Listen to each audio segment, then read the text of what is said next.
The wind didn't just blow that morning, it cut. It sliced through Elizabeth Ward's threadbare coat, through her gloves, through her bones, like the world itself wanted her gone. She sat on a broken bench at the Willow Creek train station, clutching her carpetbag. Everything she owned in the world fit inside it.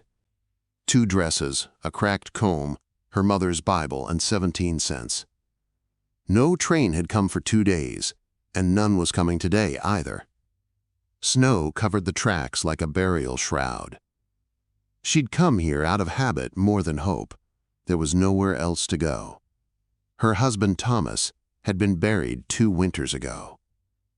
Henry Morrison, the banker who'd once promised her marriage, had withdrawn that promise the moment he learned of her debts. And the good people of Willow Creek had done what good people often did. They'd turned away. The door to the tiny station creaked open. "Still sitting here, Mrs. Ward," came the syrup-sour voice of Mrs. Prudence Hartley, the storekeeper's wife. Elizabeth didn't have to look up to know the expression, false pity, real satisfaction. "The stage will be along," Elizabeth said softly, though she knew it wouldn't. Mrs. Hartley sniffed. "You might speak with Pastor Williams. There's cleaning work at the church, honest work." The way she said honest made Elizabeth's stomach twist. As if she hadn't already heard the whispers that the widow Ward might soon turn to less respectable ways to feed herself. "I'll wait for the stage," she said again. Mrs. Hartley's boots crunched away on the snow-dusted boards, leaving Elizabeth to the wind and silence. Minutes passed. Or hours. Then came the sound of boots, heavy, uneven, and far too many. She didn't look up at first, but she could smell whiskey before she saw them. Ranch hands, Henry Morrison's men. "Well, well, pretty as a picture and twice as useless," said Jake Sullivan, the foreman. His voice had that cruel slur that came with cheap liquor and cheaper pride. "Leave her be, Jake," muttered one of the younger hands. "Tommy," she thought his name was. Jake laughed, showing a gold tooth. "Why should I? Ain't every day you see a fine lady brought low. Remember how she wouldn't dance with us at the harvest social?" The others chuckled. Elizabeth stayed still. She'd learned that reacting only fed men like Jake. "Maybe she's waiting on another husband to drop from the sky." One of them snorted. Jake stepped closer, his breath hot and foul. "Maybe she's ready to be friendly now. Might even be persuaded to earn her supper, eh, boys?" Elizabeth finally looked up, meeting his eyes. "I require no assistance, Mr. Sullivan." He grinned wider. "That's so? 'Cause I hear the sage hen's always hiring. You'd get a roof, food in your belly." "I'd rather freeze," she said quietly. Jake's smile curdled. "Would you now?" He reached out to touch her face. Elizabeth jerked back, her bag falling open. Her few possessions spilled into the snow. The Bible, the comb, her last bit of dignity scattered like trash. The men laughed. All except Tommy, who bent quickly, gathering her things. He placed the cracked comb back on the bench beside her, eyes full of pity that somehow hurt worse than Jake's cruelty. "Come on," Tommy said to the others. "We got work." They left with laughter trailing behind them like smoke. Elizabeth sat motionless, her heart pounding, hands trembling as she gathered her things. The Bible's pages fluttered in the wind, thin, fragile wings of faith. The world was going gray again when she heard it, a single horse approaching. The sound was steady, deliberate, not the swagger of ranch hands or the nervous trot of townsfolk. Something different. She didn't look up right away. Let them stare. Let them mock. She had nothing left for them to take. The hoofbeats stopped. Silence pressed close. Then, a soft sound of leather, snow shifting under boots. Elizabeth finally lifted her eyes. He stood before her like some figure carved from the mountain itself. Massive shoulders. Long black hair tied back beneath a wide-brimmed hat. His coat was part wool, part hide, the edges trimmed in beadwork. A rifle rested across his arm, not in threat, but with the calm weight of familiarity. His skin was copper dark, his face lined and still. The eyes that looked at her were not cruel, not kind either, just deep, steady as a river that had seen too much to be surprised by anything.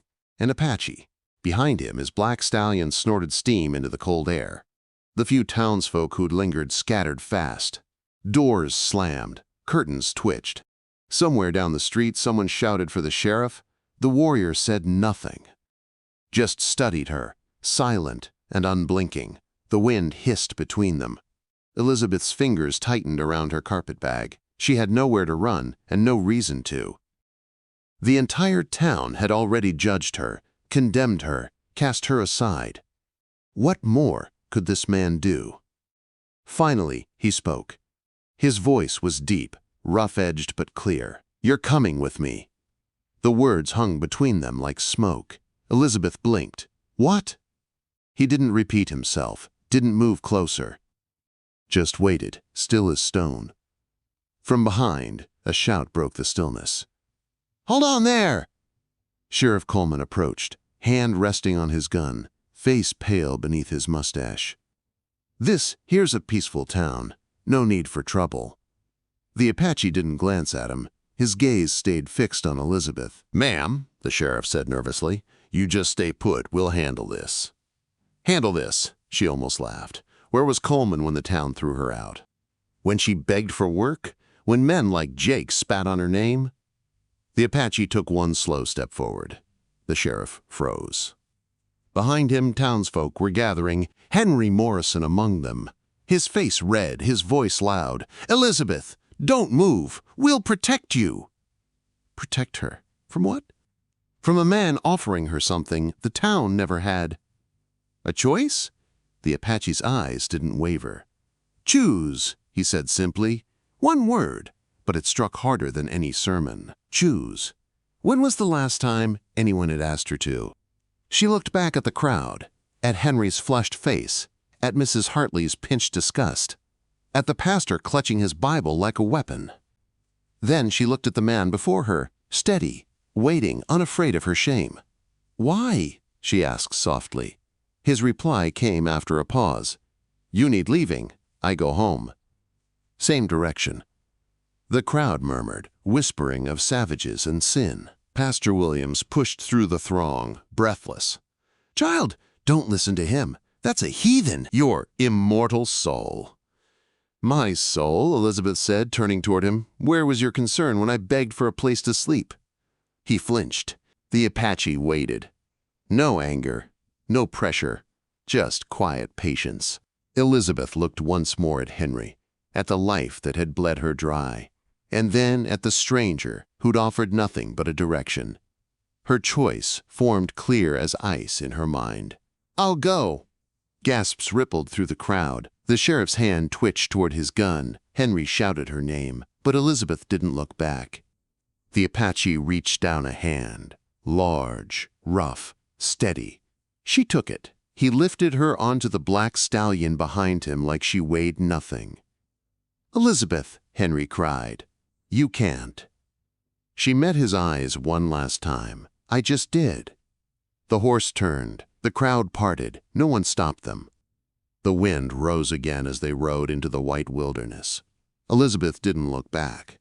Snow fell in thick, heavy flakes, swallowing the world into white silence. The only sound was the steady rhythm of hooves and the creak of leather as the black stallion carried them higher into the hills. Elizabeth sat behind the Apache warrior, clutching her carpetbag and the rough edge of his coat. She could feel the heat of his body through the wool, steady and sure, like a moving wall of warmth against the cold that bit through everything else. They rode for hours without words. The air burned her lungs, and her fingers were too numb to feel. At last, the warrior pulled the reins and slowed near a cluster of pine trees. Beneath the shelter of their branches, the snow fell softer. He dismounted first, then turned to help her down. Her legs gave out the moment her boots hit the ground. He caught her before she fell, holding her upright with effortless strength. "Sit," he said simply, guiding her toward a fallen log half buried in snow. Elizabeth obeyed, too exhausted to argue. Her breath came in white bursts. Why are you doing this?" she managed. The Apache knelt by his horse. untying a heavy fur bundle from the saddle. "Storm worse soon," he said without looking at her. "You die there." "I could die here," she whispered. He paused, then turned to meet her eyes. "Then you die free." The words hit her deeper than she expected. Free. No one in Willow Creek had ever said that word without a sneer. He handed her a buffalo robe, wrapping it around her shoulders. The smell was wild. Smoke, pine, earth. But the warmth spread through her like mercy. He built a fire with practiced ease, coaxing flame from flint and frozen wood until orange light flickered against the trees. "Drink." He poured water into a small tin cup, steam curling from it. She sipped. It was bitter, made from some herb she didn't know, but it burned warm down her throat. "Thank you," she said softly. He gave a short nod. "Name?" "Elizabeth." Her voice was barely a whisper. He repeated it slowly, testing the shape of it in his mouth. "Elizabeth." Then, after a moment, "I am Joseph." Joseph. The name surprised her. "That's a white name." He poked the fire with a stick. "Missionaries gave. Easier for them." A faint smile touched his lips. "Real name means he who sees far, but you say Joseph." The way he said it made her chest tighten, as if his true name carried a story too heavy for strangers. They sat in silence for a long time. The snow hissed softly against the fire. Elizabeth's thoughts wandered to Willow Creek, to the faces that had watched her leave. They would say she'd been taken, stolen by a savage. Poor Elizabeth Ward, carried into the wilderness by force. None of them would believe she'd chosen. "Do you have people?" she asked. Joseph nodded. "Camp far, mountains, winter home." "And you'll take me there?" "Yes." "What will they do when they see me?" "Look, judge. Then wait." "For what?" "To see truth." He tore a piece of dried meat and handed it to her. She chewed slowly, each bite reviving her a little more. "Why did you stop for me?" she asked after a while. Joseph glanced across the fire. "2 moons I watch that town, trade sometimes, see how they treat you. Hungry, proud." His dark eyes softened. "Hard to stay proud when belly empty. But you did." Quote. Elizabeth lowered her gaze, embarrassed by both the pity and the understanding in his tone. He leaned back, the firelight flickering over his face. "White town full of talk. Talk like wind, much noise, no truth. Truth small, quiet, like fire." She nodded slowly. "You think I have truth?" "I think you will," he said simply. Later, when the fire had burned down to embers, Joseph rose and piled fresh pine boughs to make a bedding space. "Sleep," he said. "Long ride tomorrow." "You're not afraid I'll run?" He shrugged. "Run where? Snow deep. Wolves hungry." She pulled the fur tighter around her shoulders and lay down, the fire's warmth seeping into her frozen limbs. He settled a short distance away, rifle across his knees, back against a tree, watching, protecting. The thought made her chest ache, not with fear, but something new. When she woke, dawn was gray and silent. The fire was gone, but Joseph was already saddling the horse. She rose stiffly, joints protesting. "Come," he said. "We move." They rode again through endless white, up into the shadow of the mountains. The wind roared between the peaks, and sometimes it felt like the world itself was testing her, daring her to give up. By late afternoon, they reached a narrow valley. Smoke rose from a small stone chimney ahead. A cabin stood half hidden among the pines, humble but sturdy. "Home," Joseph said. He helped her down, then lifted her again before she could collapse. Inside, the cabin smelled of smoke and leather. A fire burned in the hearth, casting golden light on fur-covered walls. He set her near the warmth and poured her a cup of broth from a pot. "Drink." She drank, and the heat spread through her chest, thawing the last of her numbness. Joseph moved quietly, tending to his horse, adding wood to the fire. Everything he did was efficient, careful, practiced. She realized this was a man who had lived a long time without needing anyone, and yet he had turned his horse around that day for her. Rest. he said simply. And for the first time in months, maybe years, Elizabeth obeyed without fear. She slept deeply, dreamless, surrounded by warmth and the quiet crackle of fire. When she woke, it was daylight. The cabin was bright with morning sun. Joseph sat by the fire, mending something with a needle and thread. "How long did I sleep?" she asked. "Long enough." His eyes met hers. "You safe now?" Safe. The word felt foreign on her tongue. She looked around the cabin, the rough walls, the hanging herbs, the bough above the doorway. It wasn't much, but it was clean, ordered, alive. Everything in Willow Creek had been polished and cold. Here, even the silence breathed. "Will I stay here?" she asked. "For now, until snow melts. Then we go to my people." Elizabeth studied his face in the firelight. "And after that?" His expression softened slightly. "Then you choose again." She smiled faintly. "You talk a lot about choosing." He shrugged. "Choice makes woman or breaks her." Elizabeth looked into the fire, and for the first time since Thomas's death, she felt something stir inside her. Not comfort, not hope exactly, but a kind of awakening. She'd thought she was running away from life. But maybe, just maybe, she was riding toward it. Days turned into weeks, marked only by snowfalls and the slow rhythm of work. Elizabeth learned to feed the fire, melt snow for water, and dry meat the way Joseph showed her. Her soft hands hardened, her back strengthened, and her fear began to quiet.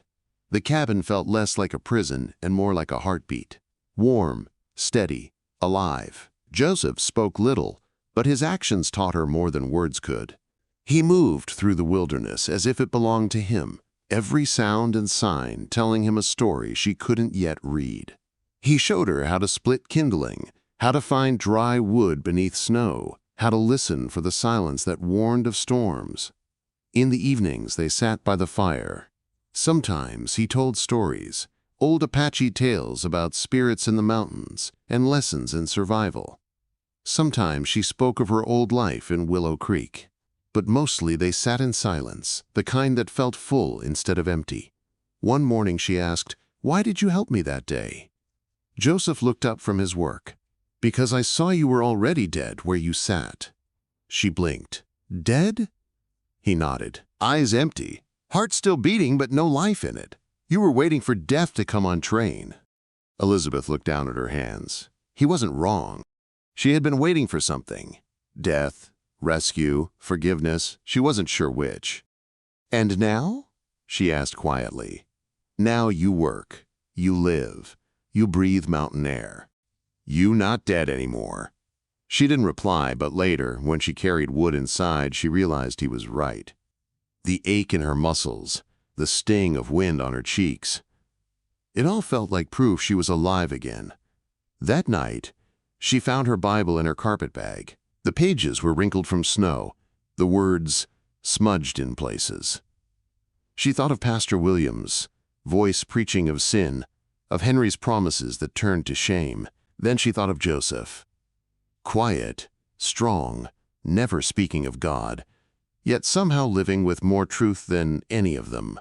She closed the Bible softly and set it back down. Spring came slowly, one soft drip of melting snow at a time. When the streams began to run again, Joseph packed supplies and said they would travel to his people's summer camp deeper in the mountains.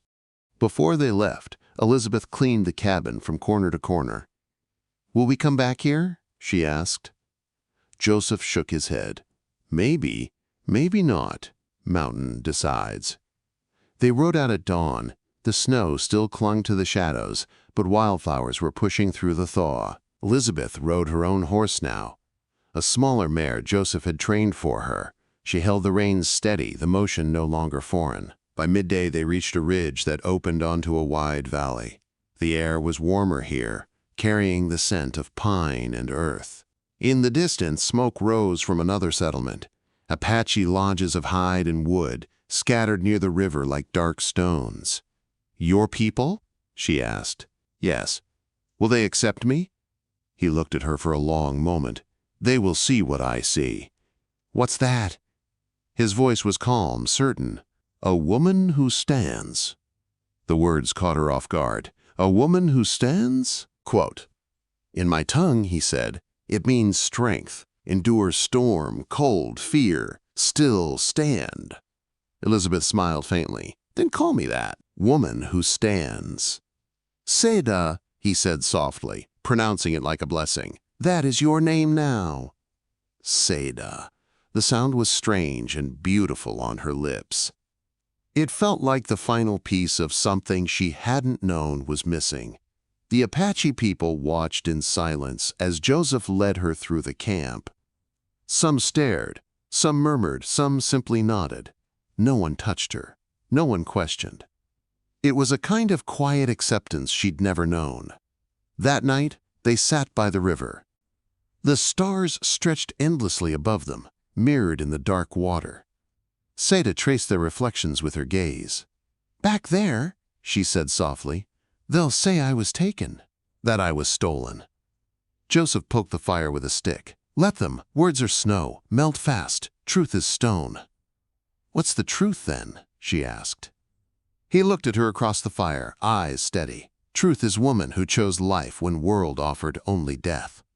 The flames flickered between them. Seda felt something deep inside her settle into peace. The pain, the humiliation, the cold, all of it had led her here, to this wild, raw, honest life. Days later, she stood at the edge of the valley at sunrise. The mountains glowed gold, the air sharp and clean. Behind her, Joseph worked quietly, mending a bridle. Ahead lay a future she couldn't predict. Hard, dangerous, beautiful. She thought of Willow Creek, of Henry, of Mrs. Hartley, of all the faces that had pitied her. They would tell their stories about her, twist her name into cautionary tales. But she didn't belong to their stories anymore. She had written her own. The wind carried the smell of pine and fire and freedom. She turned toward Joseph. "Thank you," she said simply. He looked up, that faint smile she was learning to read. "No thanks, you chose. I only pointed way." Seda smiled, lifting her face to the morning sun. She wasn't Elizabeth Ward anymore. Poor widow, ruined woman, burden of charity. She was Seda, the woman who stands, reborn in the wilderness, alive on her own terms. And somewhere down in the valley, Willow Creek would whisper of her terrible fate. A woman stolen by a savage, but in truth, she had been rescued by freedom itself. The mountains echoed with wind and wildness, and Seda felt herself breathe deeply for the first time in her life. She didn't need saving. She had saved herself.